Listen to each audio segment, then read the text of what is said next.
Hi all, it's Tom the taxi driver, and in this video I'm going to be talking about what actually is the knowledge of London.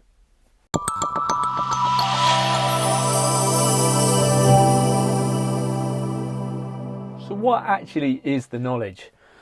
The knowledge of London, when you go for your appearances and to get this coveted badge, is your experience of the map. The map, it's about the map. You might have worked in London, lived in London, driven across London, all sorts. You probably are really efficient. You might already be efficient at doing this already. But that doesn't really count for anything.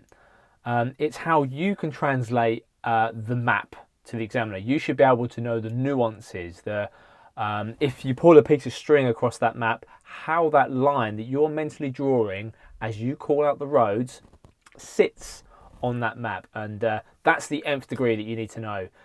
They don't really care how much you've been out. Obviously, all these things do add up to make good knowledge. You have to get out on your bike. You have to do these things. You can see it and piece it all together and start doing point to point.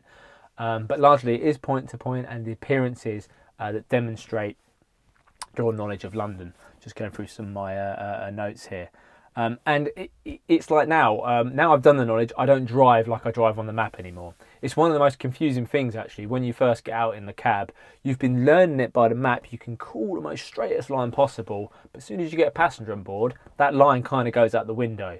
To an extent, you still need to go the shortest route, but arguably you're not going to go a route that gives you loads of traffic lights. You want to skip those traffic lights. I remember when I first got out, I picked up a gentleman off of Oxford Street and he wanted to go down to Chiswick. Now, I took the map route and that pretty much, I believe it took me, it might not have been Oxford Street, it might have been a bit higher. But the map route was basically taking me all the way along Shepherd's Bush, around the Shepherd's Bush Holland Park roundabout, and then cutting in via Hammersmith and whatnot there. And I think I even went along Chiswick High Road, because I think that was probably the more straight away. He wanted to go down to the Hogarth roundabout. And when he got there, he was like, why don't you just use the A4? Why don't you just come along Cromwell Road and out? And yeah, going forward, that's pretty much what I now do. I had to give him a bit of money off. But for the sake of the knowledge, it's about the map. And this is sort of what a lot of people don't really get, especially if you've already been driving in London quite a bit. So know that map inside out. And it's to demonstrate that you know that as well. It's a bit like points as well. When it comes to points, sometimes you can very easily pull a point, and it's the trap not to fall for in the chair.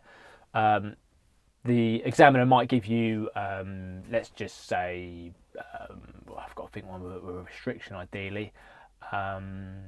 Let's take a point on Dover Street. I had the Aston Martin clothing store in one of my appearances. Now, you could easily pull it, you know which side of the road it's on, but then it's understanding where it then sits, what the turnaround might be, what might be the gist of it. Sometimes examiners will do that. They'll ask you a very easy point in terms of, yeah, I know where the British Museum is, or yeah, I know where this museum or something might be, but the trick to it, or the real knowledge to it, is understanding that you know how to turn that point around.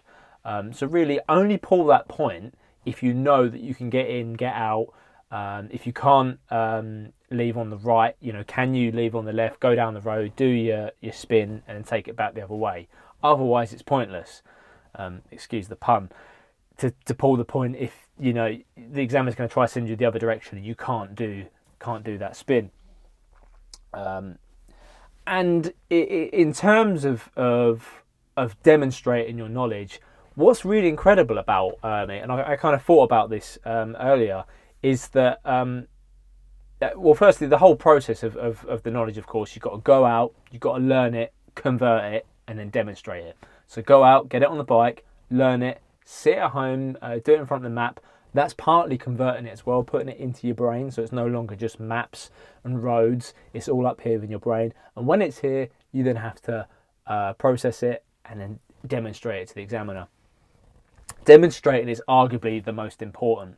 I worked out that when I was on the knowledge, when you do your daily sheets, once you get to the level of appearances, you do the daily sheets. And most people say, yeah, call your level each day. So if you're on 56s, call all of the appearances that have been asked on 56s that day. Call all the 28s, so on, whatever level you may be on. I worked out that if there's, I can't remember how many runs come out on a sheet, but let's just say there's 50 runs, point-to-point runs that come out on a sheet each day. 5 days a week, that's 250 runs in that week. About 48 weeks of the year, of counting for obviously bank holidays and when the carriage office isn't open. And I was on an appearance for probably about a year. That's about 12,000 point-to-point runs I called. However, what mattered was the ones that I called in the chair.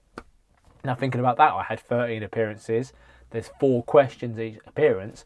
So, effectively, I only had to call 52 questions, 52 runs to get this badge.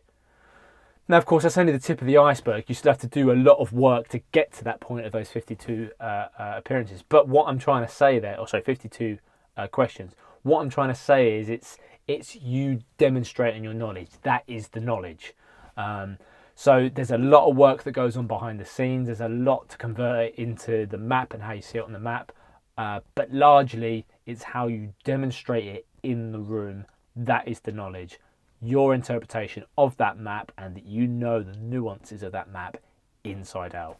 Thank you very much for watching. Here's some more videos coming up here. And if you have found some sort of value to these videos, please do subscribe. That really, really helps me out. And I'll see you again soon.